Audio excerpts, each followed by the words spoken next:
Today we have discussed fixed point theorem type. Okay, in this we have to take I is the closed interval.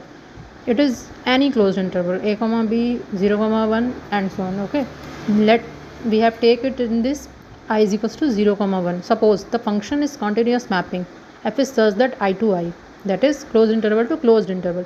This is the most important fact, that the function is continuous on the closed interval to closed interval, and we have to prove that fx equals to x.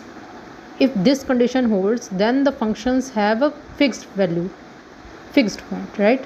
At least one x is in closed interval, right? Firstly we have to think about what the theorem says. Theorem says that if it is the closed interval and the function is continuous from closed interval to closed interval, then there exists at least one x is in closed interval. This gives fx equals to x, right? Now let us define the functions, auxiliary function gx. Let us define this function which is equals to fx minus x, right?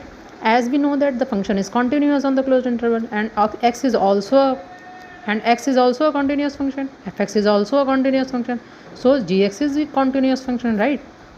Now as we know that gx is continuous function, then they put the value at x equals to 0, then g0 is equals to f of 0 minus 0. This gives g0 is equals to f of 0, and we know that the function from the closed interval 0 comma 1 to closed interval 0 comma 1, so the function's value exists between 0 to 1.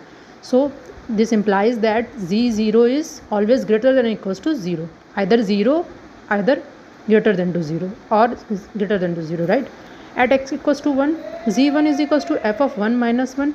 Then f maps closed interval to closed interval. It is known that f of 1 is in between 0 to 1 because it is it is defined from the closed interval to closed interval.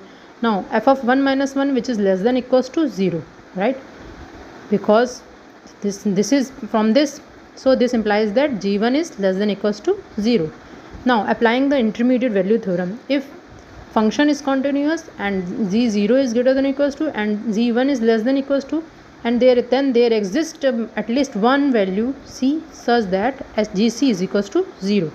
If from gc is equals to 0, it follows that fc minus c is equals to 0, as the g function defined as fx equals to fx minus x, so fc is equals to c. This implies that fx equals to x.